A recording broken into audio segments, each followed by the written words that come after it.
Hello there. Hi. I saw the Barbie movie today and I wanted to talk about some of the side effects of watching the Barbie movie. Not necessarily the Barbie movie itself. I did enjoy it a lot and I recommend it. However, I have noticed that a lot of people, mostly men, mostly film bros, don't like it. I am pretty dang sure that the people that don't like the Barbie movie are the same people that didn't like Captain Marvel for the exact same reasons. But also, on the topic of Captain Marvel, at the end of the Barbie movie there is a montage sequence that reminded me very much of the montage sequence at the end of Captain Marvel, and it made that movie feel a little more special to me. Like, that was one of my favorite parts of Captain Marvel, and it's also one of my favorite parts of the Barbie movie, and it just feels special. I don't know how to explain it. I just liked it, okay? Mostly I want to talk about some of the TikTok trends. One of my favorite TikTok trends to come of this is it's like compilation videos of women both in the real world, in reality, and also women in like film and TV. There's like compilation videos of like women giving speeches of empowerment and like what it's like to be a woman and like the magic of womanhood and girlhood. And it's just like they're compilation videos of clips of women talking about women things. Like quotes that women characters have said to each other, and I really enjoyed that. It also is showing me a lot more movies that I need to watch. My second favorite trend that I've seen on TikTok is people posting, I also did it today after I watched the movie, of like a picture of their adult self saying this is the person that bought the tickets, and then a picture of like their younger self either with a Barbie doll or just like as a small child saying, and this is the person who watched the movie.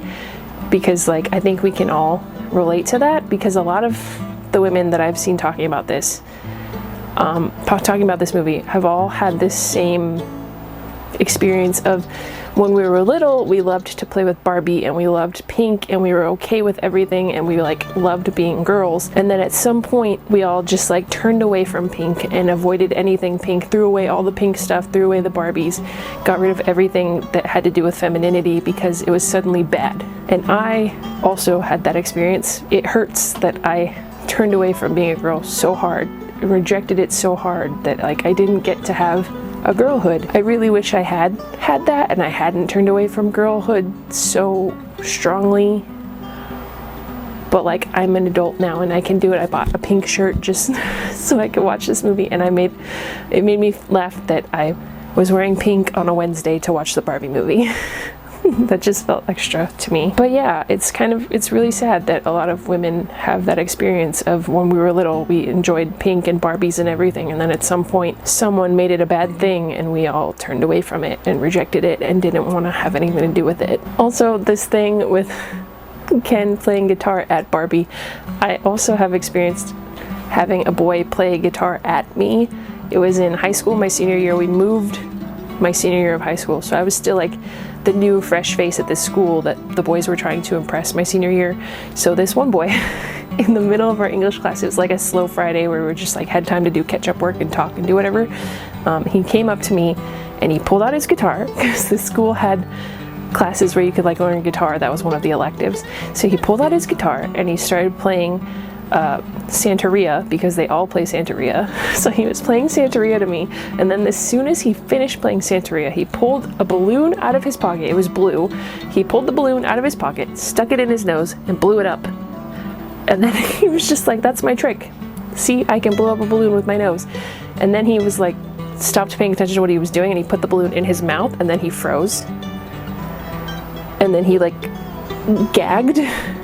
He was like, did I really just do that? And then he let it go and he just like left. He walked across the room and left. Like, he embarrassed himself, I guess. I didn't say anything, but it was just like, that just happened, all right.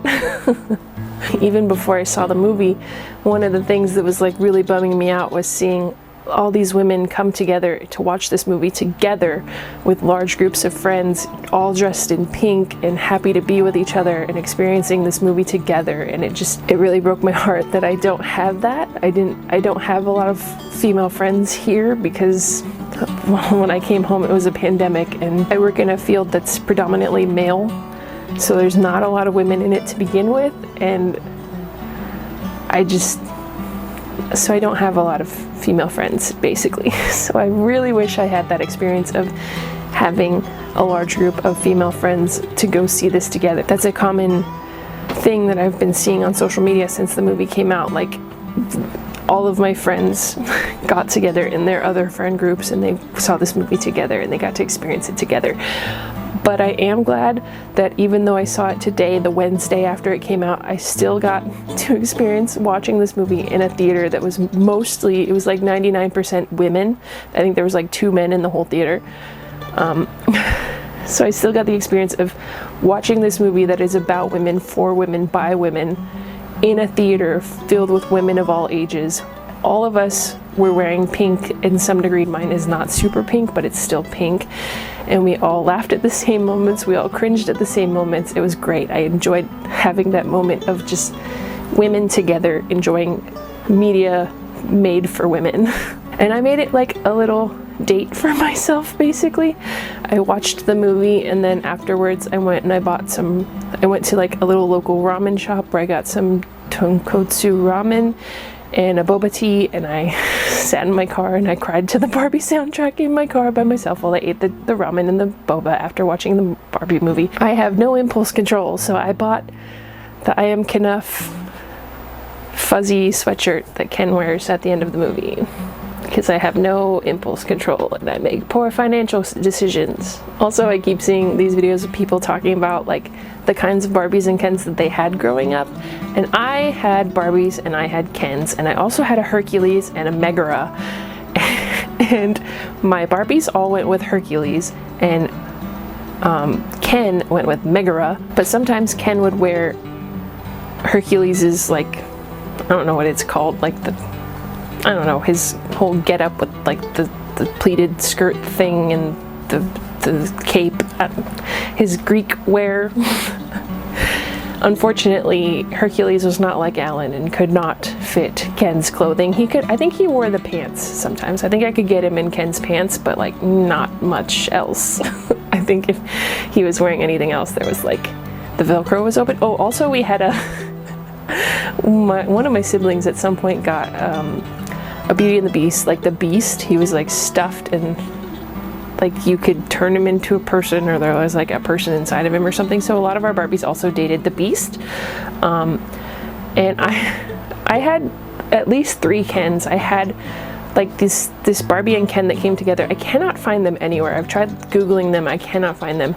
She was wearing like a black dress with like a leopard print jacket that had a fuzzy collar, and she had brown hair and I think red high heels and like pearl earrings. And then he also had brown hair. He was in a nice suit, and he had a watch and like dress shoes and I think a briefcase and sunglasses. They came together as far as I can remember, but I cannot find them anywhere. I just always called them Business Barbie and Ken, and I loved them.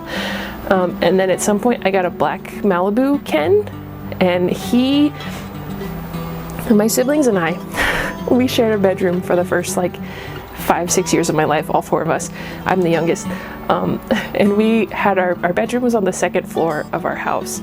So we would let our Barbies rappel down the house.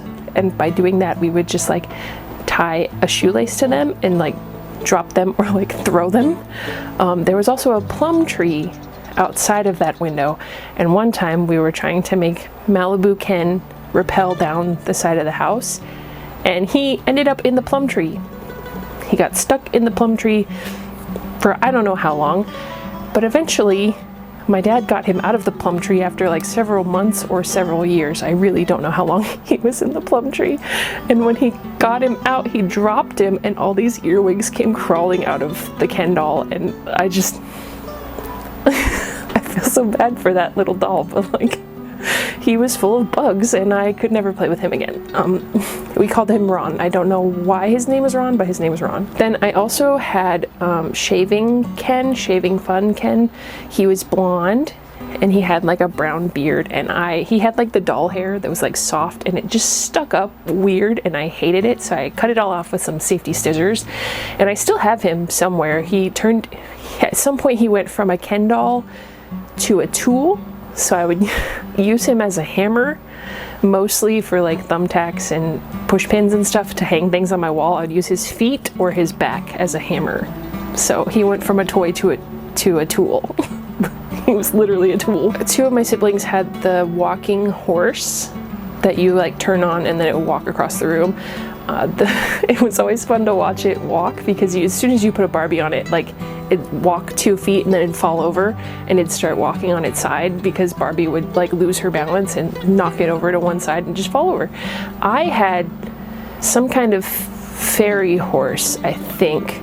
She came with a bunch of bows that you could put in her mane, and I just remember at one point my dad fell asleep and I put all the bows that would go into the horse's mane in his hair while he was sleeping, and it was like, he's beautiful now. One of my siblings also had the wheelchair Barbie, and she was the only Barbie whose like legs and limbs could actually be bent in a way that was actually allowed them to sit on the Barbie saddle correctly. So like she was the only Barbie that would not knock the walking horse over, because she actually could sit in the saddle and be like made to hold on to the horse. So that one was like the favorite one for actually riding horses. My sister, immediately older than me, and I both had gymnastics Barbies at some point, where they would just like, they came with a remote control and like parallel bars, I think, and they had like little things in their hands that were always in their hands. You could not take them out of their hands, and you just like push a remote and they would do flips. Like that was all they did. They just did flips. And then when we tried to play with them without them doing that, it was just like they were always holding weights or something, so it was just like hard to play with those ones by themselves without just making them do flips all the time. And then I think somewhere I still have the C's Barbie in a box, and I also got a Sapphire Barbie somewhere. I think she is also still in a box, because those were the special Barbies that I was not allowed to play with. So I went and I ordered Margot Robbie Barbie, stereotypical Barbie. She would also make really good at horse riding, because she also has the posable knees. Yeah, she would do well on one of the horses that they ride. But yeah, I had to buy myself a little Barbie because I don't have any of them anymore, and now she'll just sit over there on my shelf with all my pirates. I also think I got the stressed out version of her, because as soon as I pulled her out of the box, she started shedding hair immediately, and her hair was a tangled mess as soon as I pulled her out of the box. And then I brushed it, and now it's not super styled as it was, but it's not super tangled and ratty like it was when I pulled it out of the box. So I know there's people out there that would be like, oh my god, you pulled it out of the box. I take every toy that I ever buy out of the box. Like, I'm an adult, they don't have to stay in the box. This is me trying to heal my relationship with pink and femininity and all the things that I pushed away as a child, which I think a lot of the people that are buying this doll now are also trying to do, or like reclaiming their Barbies, because they rejected them at some point in their childhood, and now they are sad that they did that. Thanks, Greta.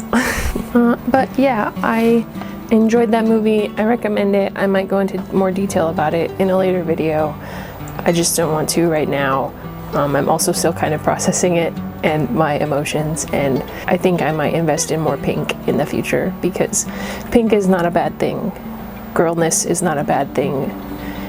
Being a woman and a girl and all that is not bad.